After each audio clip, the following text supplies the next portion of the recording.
run ini, kemudian run ini, kemudian kita tuh hanya bisa melakukannya tuh step by step alias satu persatu. Jadi nggak bisa kalau misalnya kita telah melakukan min max pada kombinasi yang ini yang pertama, kemudian kita lanjutkan ke kombinasi yang kedua, itu nggak bisa. Karena kalau misalnya kita melakukan hal itu, kita tuh melanjutkan codingan yang sudah ada sebelumnya. Jadi nanti hasilnya tuh bukan kayak satu-satu, tapi nanti bisa setabel sekolom ini juga ikut berubah berdasarkan run sebelumnya. Jadi dilakukan step by step satu persatu sesuai dengan hasil yang kita inginkan.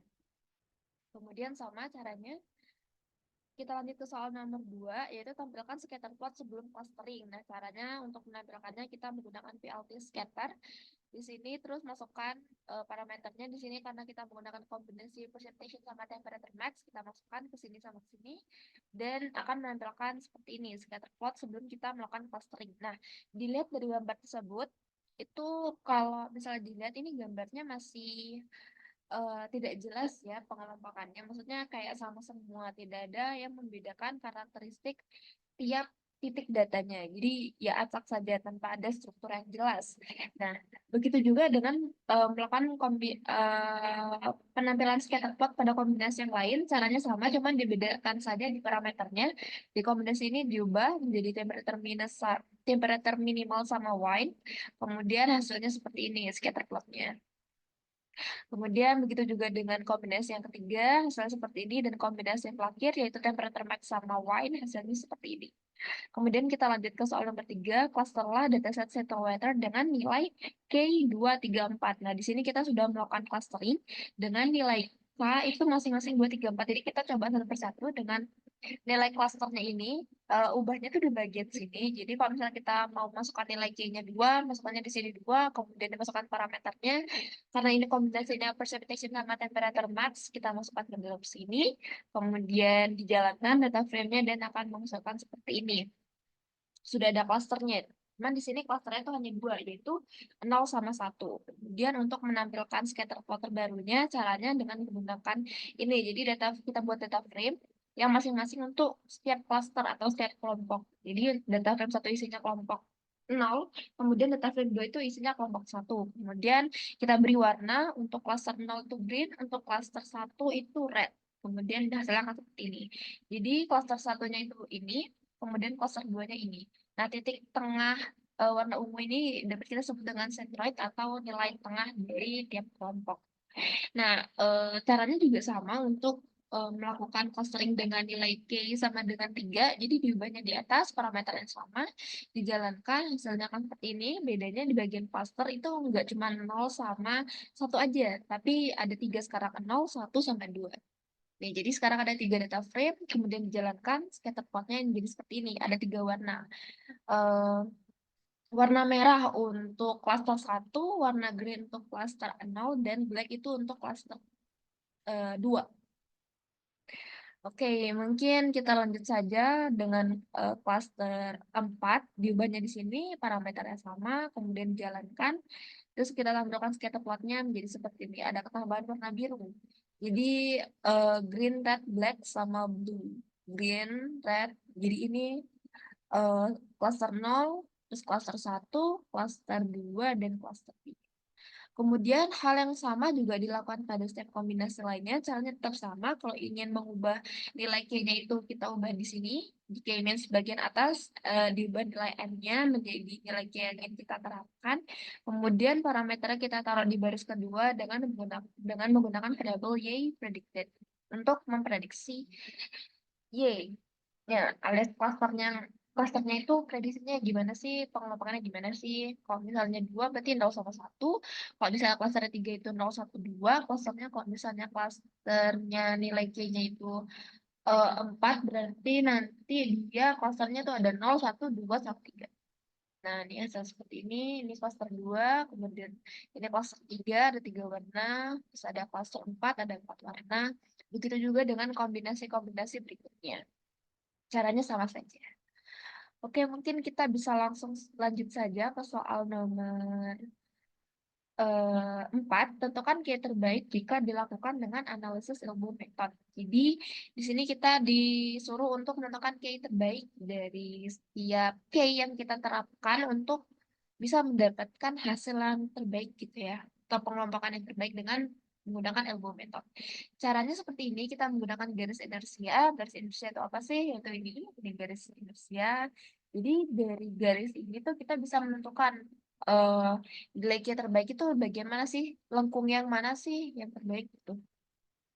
Caranya kita masukkan dulu variabelnya, kita masukkan parameternya sesuai dengan kombinasi. Di sini ada precipitation sama temperature max. Kemudian kita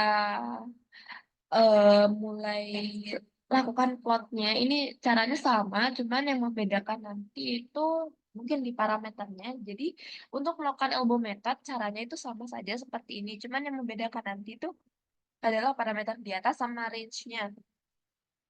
Jadi range ini merupakan range nilai K yang mungkin digunakan. Di sini saya menggunakan 1 sampai 11. Jadi dia di sini ada titik dari dengan K1, kemudian sampai dengan K10. Nah, kalau dilihat dari sini masih rancu kan ya garisnya. Kita nggak tahu cekungan mana sih yang merupakan cekungan terbaik sehingga kita bisa menentukan K-nya yang terbaik secara visual begitu saja. Namun dikarenakan garis ini lengkungnya seperti ini agak sedikit sulit ya untuk melihatnya. Maka dari itu kita melakukan ini yellow brick cluster dengan mengimport K-bow visualizer. Jadi di sini nanti dia bakal muncul keterangannya kalau misalnya kiai terbaik itu berapa, terus kenapa dia bisa menjadi kiai terbaik itu diberikan skornya berapa. Jadi caranya kita masukkan parameternya, kemudian dijalankan, hasilnya mungkin akan langsung seperti ini. Kita lihat bahwa garis lengkung yang terbaik itu ada di K sampai dengan 3 untuk kombinasi precipitation dengan temperature max. Nah, cara yang sama juga dilakukan untuk kombinasi ketiga lainnya. Caranya kita menggunakan garis inersia, dimasukkan temperaturnya, dimasukkan eh, parameternya, dimasukkan, kemudian hasilnya akan menunjukkan seperti ini. Nah, mungkin kalau misalnya garis seperti ini lebih kelihatan ya titiknya. Kalau di sini tuh titik yang paling kelihatan itu 3, cuman supaya kita lebih yakin aja, kita gunakan cara yang sama seperti tadi, masukkan parameternya, dan ternyata hasilnya juga 3 di sini, dengan potongan di sini. Oke, lanjut ke kombinasi yang keempat, kayaknya terbaik itu di sini ada nomor 4 dengan dijelaskan dengan ini, garis ini. Dengan menggunakan yellow distortion score, elbow for key means cluster. Nah, cara sama juga dilakukan untuk kombinasi lainnya. Nanti hanya dilihat dari gambar grafiknya.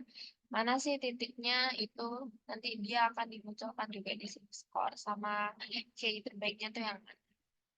Oke, mungkin lanjut ke tampilkan scatter plot setelah clustering. Oke, ini kurang lebih sama ya seperti nomor 4 tadi.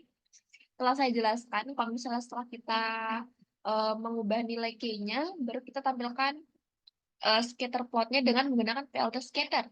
Caranya kita panggil PLT scatter ini dengan menggunakan data frame yang udah kita kelompokkan tadi sebelumnya. Jadi misalnya di dalam kasus ini tuh ada dua kelompok cluster 0 sama cluster 1. Kita buat data frame 1 sama 2. Data frame 1 untuk menyimpan cluster 0 dan data frame 2 untuk menyimpan cluster 1. Kemudian kita beri warna cluster 0 itu warna hijau dan cluster 1 itu warna merah. Nah, hasilnya akan seperti ini. Jadi sudah terlihat pengelompokannya. Yang membedakannya itu dilihat dari warnanya yang berbeda berdasarkan perbedaan karakteristik antara cluster 0 dengan cluster 1. Nah, begitu juga dengan penggunaan K3 dan K4. Cuman yang berbeda di sini adalah jumlah kelompoknya. Kalau misalnya K2 berarti hanya ada 2 kelompok. Kalau misalnya K3 hanya ada 3 kelompok. Di sini ada hijau, merah, sama hitam. Kalau K4 berarti ada 4 kelompok. Di sini ada hijau, hitam, merah, dan juga biru. Nah, hal yang sama juga dilakukan sama seperti tadi. Untuk kombinasi lainnya, kita hanya mencoba gimana sih penampilan titik datanya kalau misalnya kita menggunakan 2 kelompok saja, atau 3 kelompok saja, atau 4 kelompok. Seperti apa perbedaan warnanya? Mungkin kalau misalnya menjadi lebih jelas, perbedaan karakteristiknya itu menggunakan K4 ini ya, karena dia perbedaannya itu semakin ditekankan sehingga dia bisa mengelompokkannya dengan ciri yang semirip atau sekarakteristik mungkin. Jadi datanya itu dapat terlihat lebih jelas gitu. Namun kembali dengan dilihat dari visualisasinya tadi menggunakan elbow method itu merupakan salah satu cara yang bisa kita gunakan untuk menentukan nilai K terbaik itu yang mana sih, gitu. Berapa sih bentuknya. Oke, ini sama caranya dengan ganti aja nilai sentroidnya, kemudian kita langsung ke nomor 7. Tentukan manakah KI terbaik jika dilakukan analisis secara visual. Mungkin ini caranya sama seperti ilmu metode tadi, cuma di sini kita bandingkan saja ya. Misalnya di sini saya ingin memberi contoh untuk kombinasi precipitation sama temperature max. K terbaik secara visual dengan menggunakan ilmu metode adalah 3. Gimana sih kita bisa tahu kalau nilai K-nya terbaik itu adalah 3? Kita pertama gunakan garis inersia ini. Kalau misalnya dilihat dari sini, lengkungnya ini kan masih nggak jelas ya, tikungan terbaiknya itu ada di mana. Kita hanya bisa mengira-kira antara 2, 3, ataupun 4 di sini. Nah, karena kita bingung, kita langsung bisa gunakan distortion score ini supaya lebih jelas di elbow atau di garis titik keberapa sih K yang terbaik itu, terus skornya berapa untuk menunjukkan bahwa K itu tuh yang terbaik gitu. Nah, ini sama caranya. Jadi dilihat dari garis distortion score untuk elbow-nya di sini. Kalau misalnya kalian bingung sama garisnya ini yang tidak terlalu terlihat cekungannya, kalian bisa menggunakan cara ini. Jadi di sini tuh bisa langsung terlihat gitu elbow terbaiknya di K berapa. Oke, mungkin segitu aja pengerjaan sampai nomor 7 ya tadi. Ya, nomor 7. Mungkin kita bisa langsung melakukan analisis hasil dan hasil data. Jadi kalau misalnya dilihat dari pengerjaan nomor 1 sampai nomor 7 itu merupakan salah satu proses eh, penggunaan clustering dalam proses analisis data. Jadi dimulai dari kita melakukan minimal maksimum normalisasi, yaitu mengubah nilai data set yang berbentuk numerik yang awalnya itu mungkin bisa bernilai besar, cuman kita ubah menjadi range 0 sampai 1 saja, sehingga bisa lebih mudah dalam memproses datanya nanti. Kemudian kita lanjut ke menampilkan scatter plot sebelum dan sesudah, terus kita bisa membandingkan apa sih yang membedakan scatter plot sebelum melakukan clustering dan sesudah. Ternyata kalau misalnya kita lakukan clustering itu datanya menjadi lebih terstruktur loh, datanya menjadi lebih terkelompok secara karakteristik dengan lebih jelas loh, sehingga kita bisa membandingkannya dengan lebih mudah. Nah, mungkin itu bisa kita pahami atau kita analisis berdasarkan before dan after scatter plot yang ditampilkan dalam soal nomor 2 dan nomor em, 5 ya. Nomor 2 dan nomor 5. Kemudian 3 sama 4 itu pelaksanaan clusteringnya sama dalam mencari key terbaik. Nomor 3 itu proses clusteringnya kita coba satu-satu dengan nilai K2, 3, 4, centroid sebagai nilai tengah. Kemudian di soal nomor 4 kita melakukan elbow method untuk mencari nilai K terbaik. Caranya sudah saya jelaskan tadi. Kemudian nomor 6 itu analisis scatter plot sebelum dan sesudah. Seperti yang saya jelaskan tadi, kalau misalnya sebelum itu mungkin datanya itu strukturnya kurang jelas, terus kita nggak tahu pengelompokannya ini bagaimana sih, kenapa ini masih terlihat acak-acakan dan tidak tahu kesamaan karakteristik satu sama lain itu bagaimana. Nah, dengan itu kita lakukan clustering. Setelah clustering ternyata bisa dilihat kalau oh datanya menjadi lebih terstruktur ya, datanya menjadi lebih terbagi atau terkelompokkan menjadi masing-masing kelompok yang mempunyai karakter yang berbeda-beda tiap kelompoknya. Nah, kemudian kita lanjut ke kesimpulannya. Hasil dari pengerjaan LKM 5 ini, kita sudah dapat menggunakan clustering atau pengelompokan dalam proses analisis data dan dapat mengelompokkan data ke dalam kelompok berdasarkan kesamaan karakteristik. Nah, dengan melakukan clustering, kita dapat melihat penyebaran titik data dengan struktur yang jauh lebih jelas dibandingkan dengan sebelum melakukan clustering. Struktur yang lebih jelas ini dihasilkan oleh proses clustering dengan menggunakan metode K-means, di mana K diterapkan dalam pekerjaan kalimat ini adalah 2, 3, sama 4 untuk setiap kombinasi yang kita terapkan. Tadi ada 4 kombinasi. Kemudian dari ketiga percobaan nilai tersebut, ada 2, 3, sama 4, kita dapat menentukan nilai K terbaik secara dilihat secara visualnya saja dengan menggunakan elbow method dengan membandingkan lengkung hasil grafiknya. Clustering sangat bermanfaat nih jika kita melakukan jika kita ingin melakukan analisis data dengan efektif dan efisien dikarenakan kejelasan strukturnya berdasarkan kelompok yang dihasilkan. Oke, mungkin segitu saja pengerjaan LKM 5 dari saya sendiri. Terima kasih atas perhatiannya. Mohon maaf jika ada salah kata. Wassalamualaikum warahmatullahi wabarakatuh.